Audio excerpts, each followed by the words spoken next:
Bom dia para todos, né? E tá chegando o final do ano, né? Não sei se estão cansados igual eu, mas a canseira começa a bater, né? E aí, por conta disso, eu fiquei pensando assim, cara, que palavra que eu posso trazer para ajudar a gente a ter um renovo, né? A ter sabe assim, aguentar dar um gás aí para a gente chegar até o final do ano.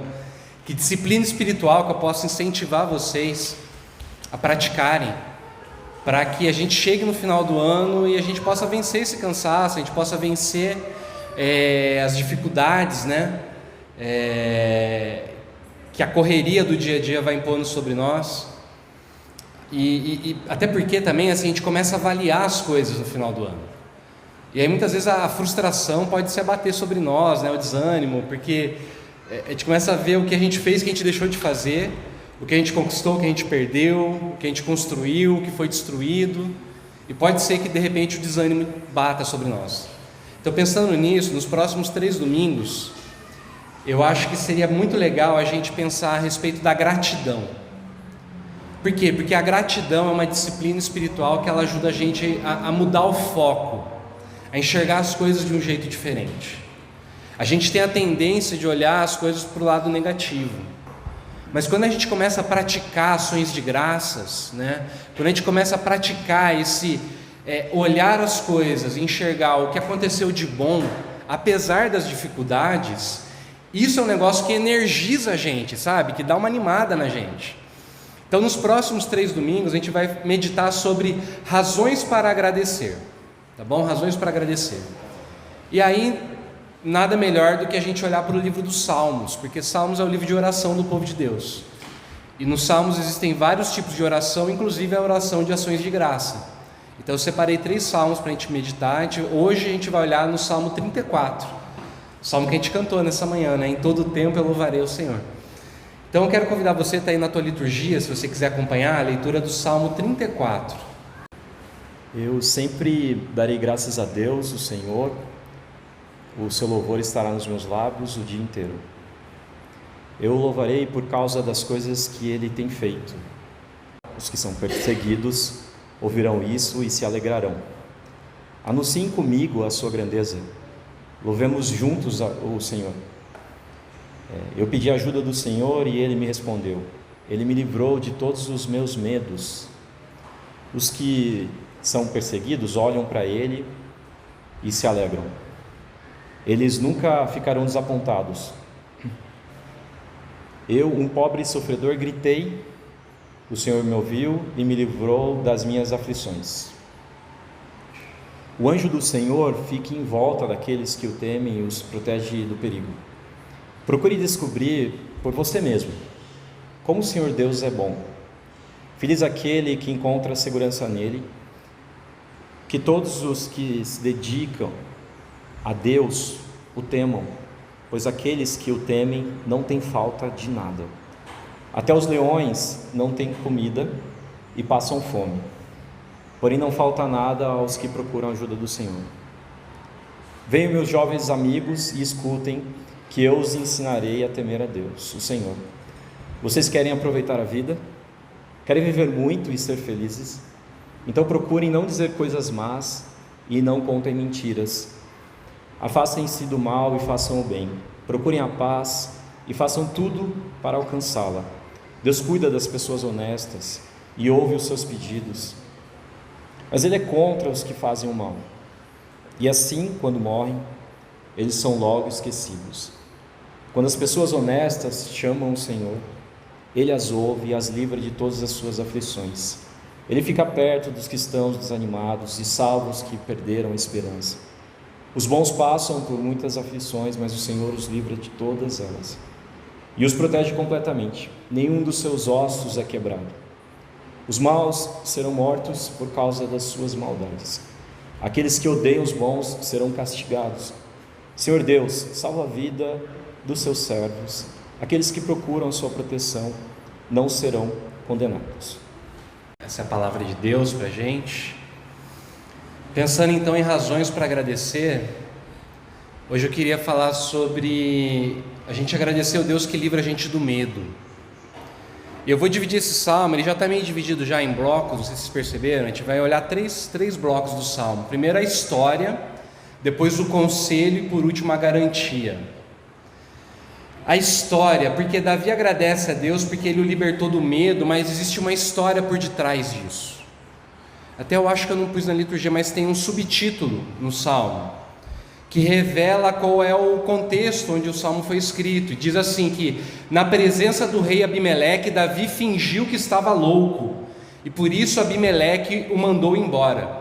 Depois de sair, Davi escreveu este salmo. E aí começa o salmo. Essa passagem, dessa história, onde Davi se finge de louco, está relatado lá no primeiro livro de Samuel, capítulo 21, do verso 10 ao verso 15.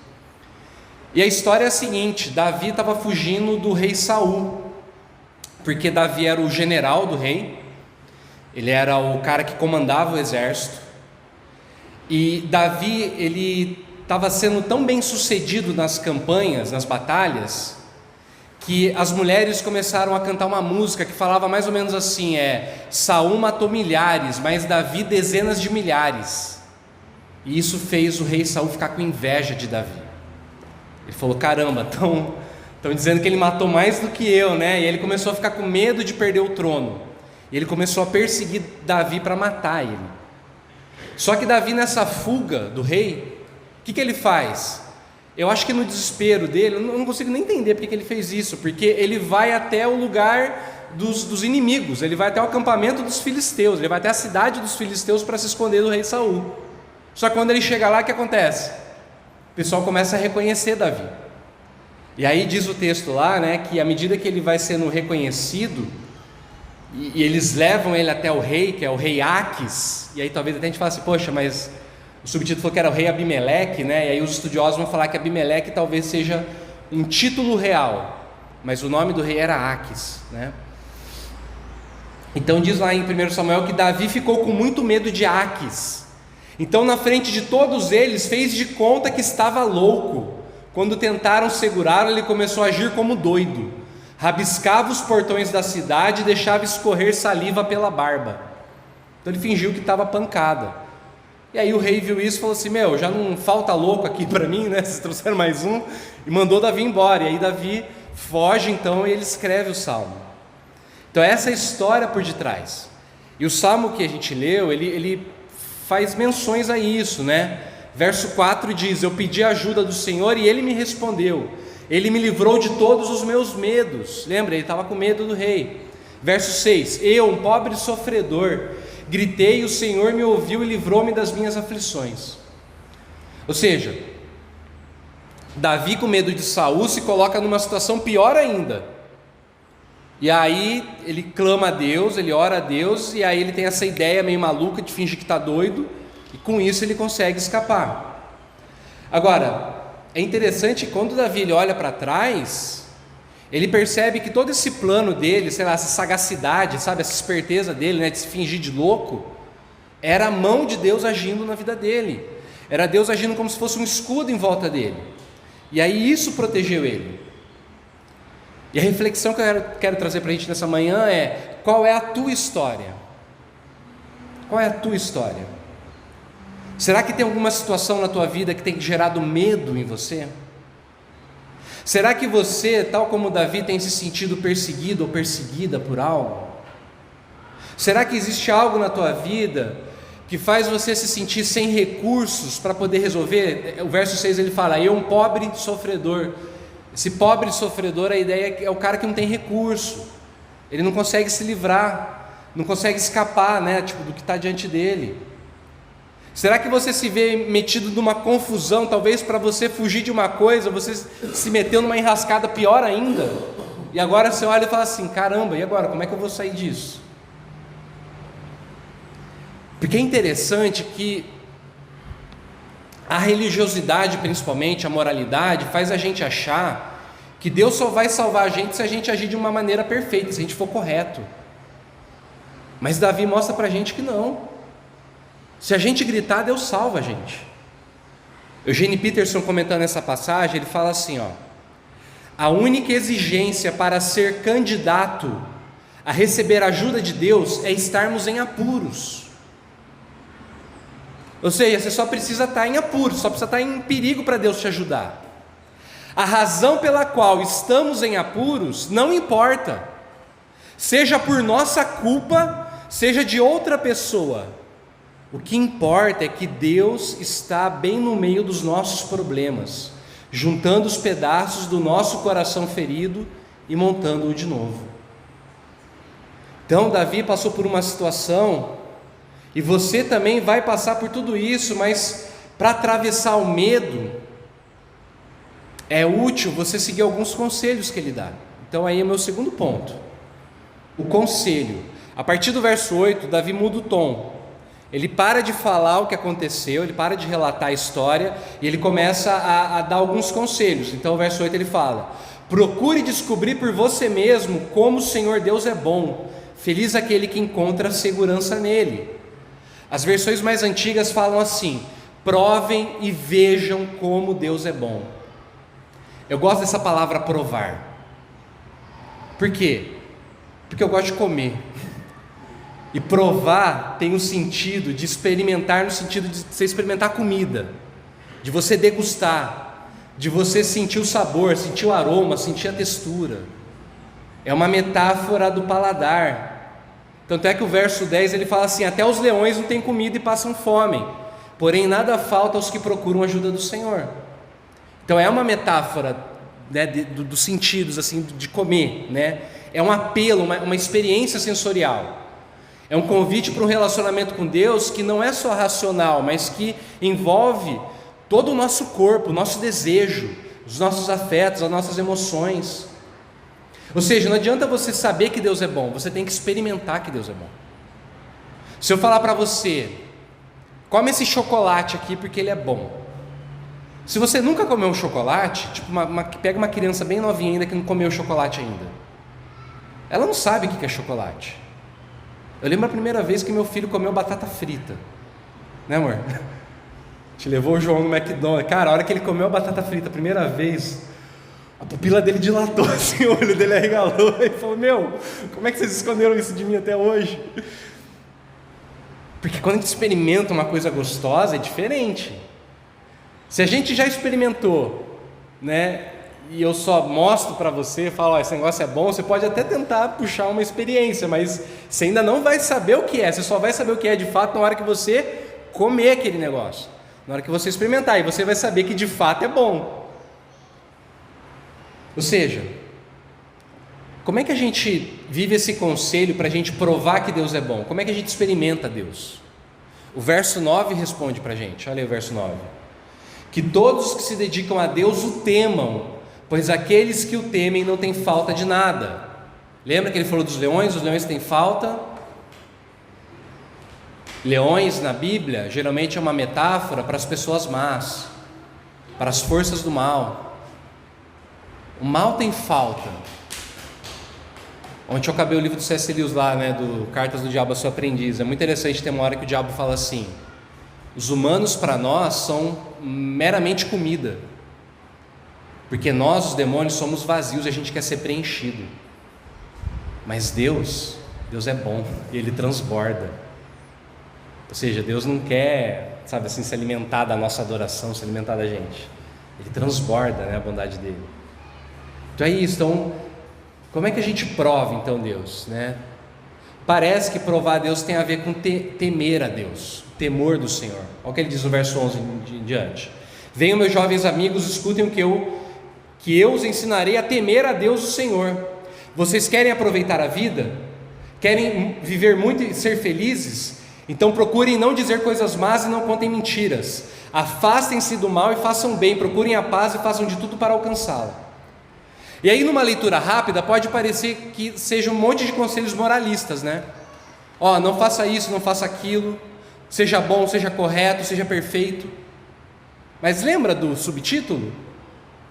O que Davi fez nessa história? Como é que Davi se escapou do rei? Se fingiu de louco. Se ele se fingiu de louco, o que ele fez com o rei? Ele enganou o rei, ele contou uma mentira. Não é isso? A leitura moralista e fundamentalista vai dizer o seguinte: Você não pode mentir nem para salvar uma vida. Se Davi fosse o homem de Deus, ele tinha que ter encarado o rei e ter morrido, mas não era para ele mentir.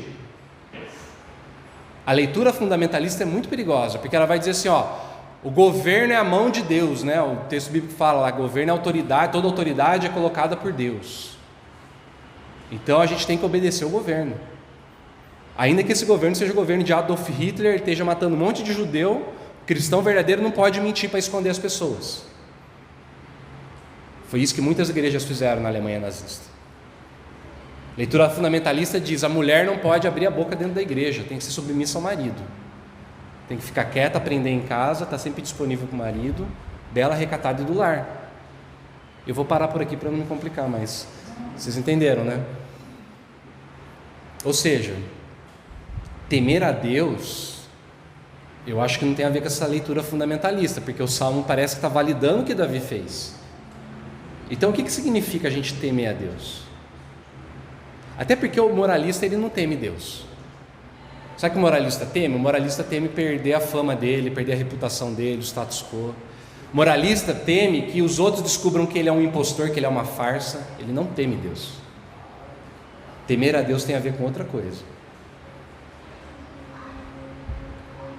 Você sabe instintivamente o que é o temor do Senhor. Sabe por quê?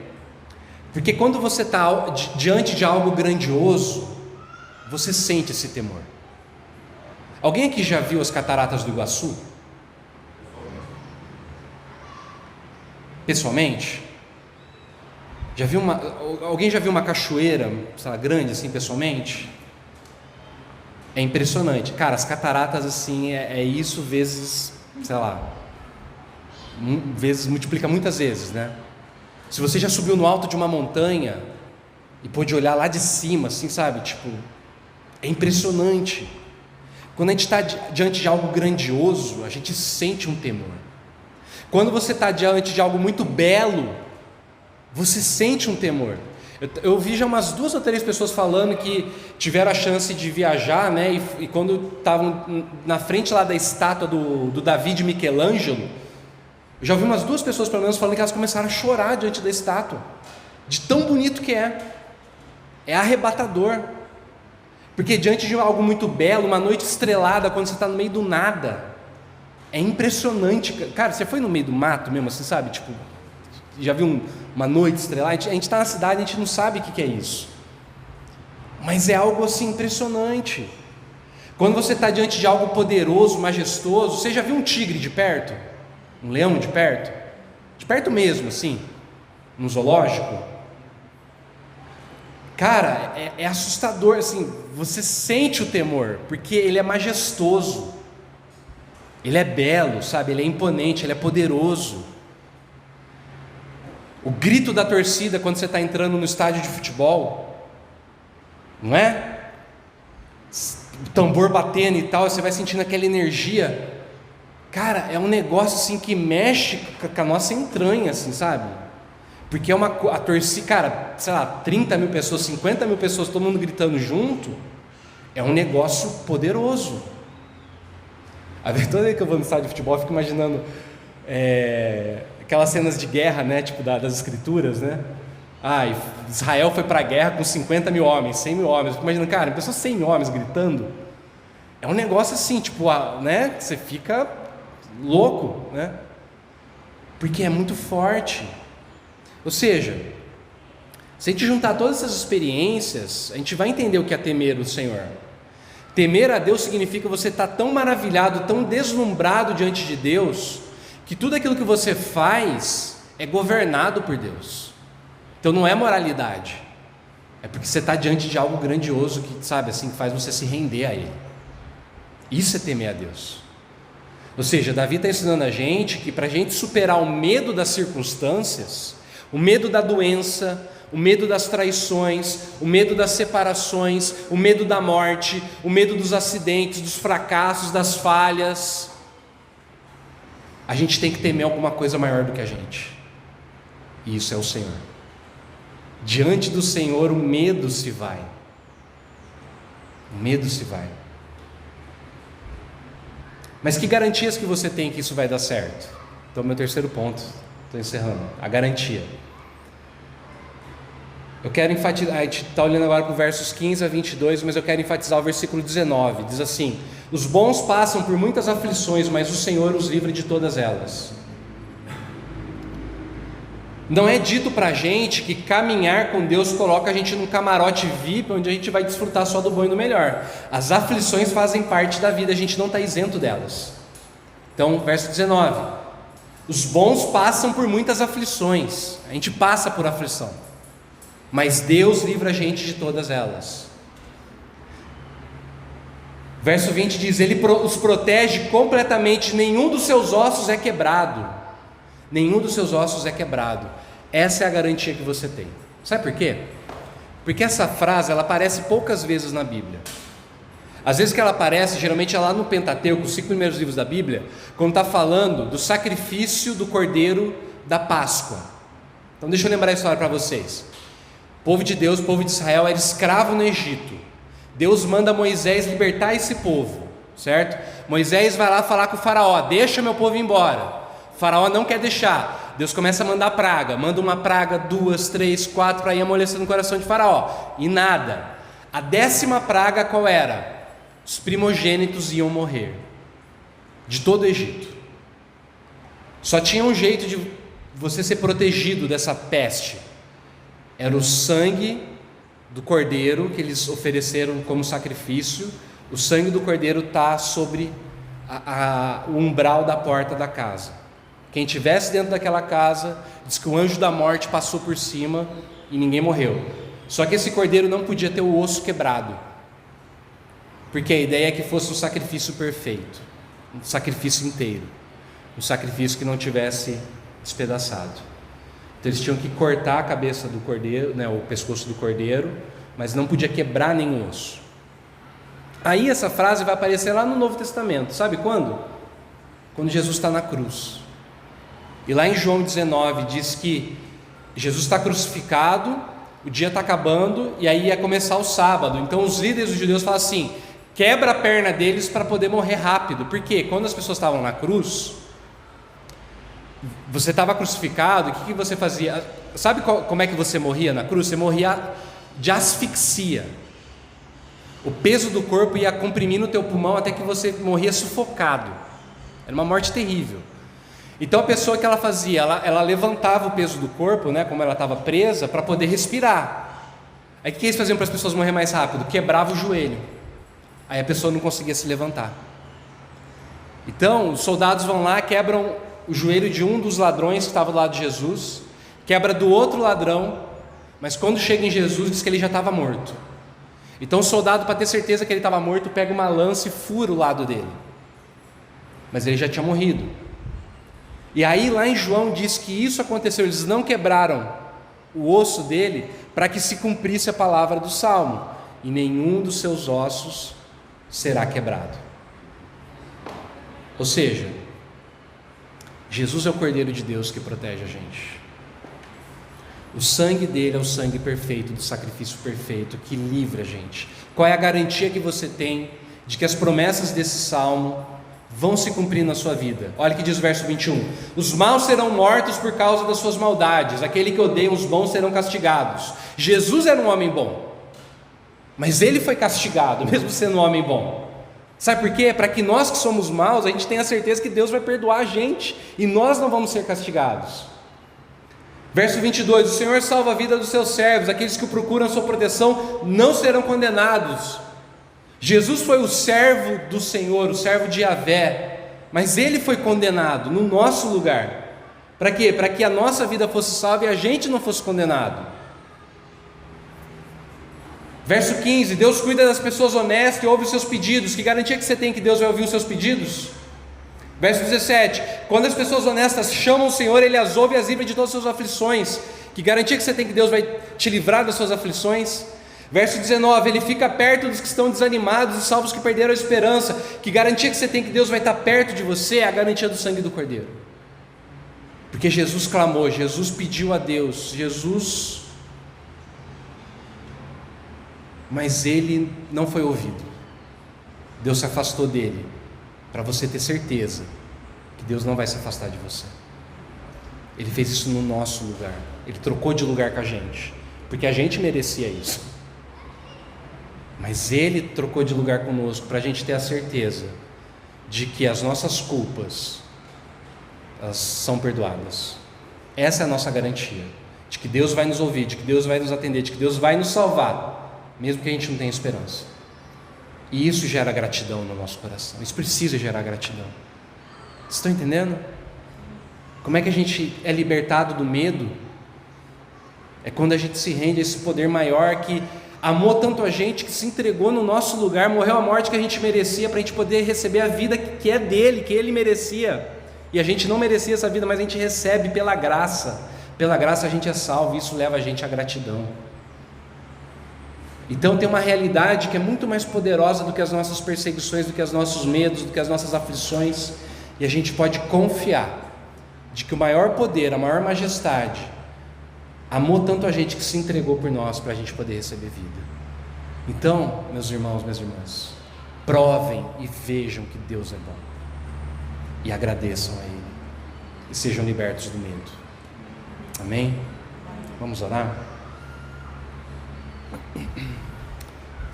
Pai, eu quero te agradecer, ó Deus, por essa palavra de esperança, meu Pai. Eu não sei o que meus irmãos e irmãs têm passado, ó Deus. Talvez alguns tenham enfrentado doenças, tratamentos, cirurgias, tratamentos medicamentosos, meu Pai, agressivos. Peço que o Senhor possa libertá-los do medo, ó Deus. Livra, meu Pai, da aflição, talvez parentes, ó Deus, pessoas queridas. Livra do medo, meu Pai, da perda, da separação. Fortalece a gente, meu Pai, na confiança de que o Senhor é bom, ó Deus, que a Tua misericórdia e a Tua graça dura para sempre, ó Pai. De geração em geração a Tua fidelidade. Aqueles, ó Deus, que têm passado, ó Pai, por tempos difíceis no trabalho, ó Deus. Dificuldades financeiras, meu Pai. Dificuldades, ó Pai, de fechar um negócio, ó Deus.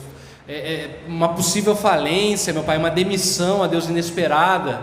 Que o Senhor possa abrir as portas, Deus, o Senhor possa abrir as portas da provisão, meu Pai, do sustento, ó Deus, que ninguém tenha medo, meu Pai. Os leões passam fome, ó Deus, mas aqueles que confiam em Ti, meu Pai, são saciados a cada dia, ó Deus. Ajuda a gente a confiar nisso, ó Pai. Enche o nosso coração com essa esperança, ó Deus. Aqueles, ó Pai, que têm passado por problemas de relacionamento, ó Pai, dificuldades com os filhos, as filhas, meu Pai, dificuldades de diálogo, ó Deus, talvez filhos adolescentes, meu Pai, difíceis, ó Pai, de lidar, situações difíceis, ó Pai, jovens fechados, ó Deus, que o Senhor possa abrir os caminhos, meu Pai, da conversa, meu Pai, talvez filhos que não conseguem entender seus pais, ó Deus, que não se sentem acolhidos pelos pais, ó Deus, que o Senhor possa também abençoar, meu Pai, possa criar pontes, ó Deus, de relacionamento. Abençoe, meu Pai, aqueles que têm problema no casamento, ó Pai, no namoro. Que o Senhor possa, meu Pai, restaurar, meu Pai, reconciliar. Ajudar essas pessoas a conversarem, meu Pai, a dialogarem, a namorarem de novo, meu Pai, a se apaixonarem de novo um pelo outro, Deus. Restaura, meu Pai, as relações. Abençoa a gente, ó Pai. Aqueles que estão com seus pais idosos, ó Deus, precisando de cuidado, ó Pai. Cuida desses pais, ó Pai, dessas mães, fortalece, ó Deus. Em nome de Jesus, ó Deus, que a gente possa confiar, meu Pai, que o Senhor é bom, ó Deus, que a gente possa provar e experimentar que o Senhor é bom, que Tua misericórdia dura para sempre, ó Deus, em nome de Jesus, amém.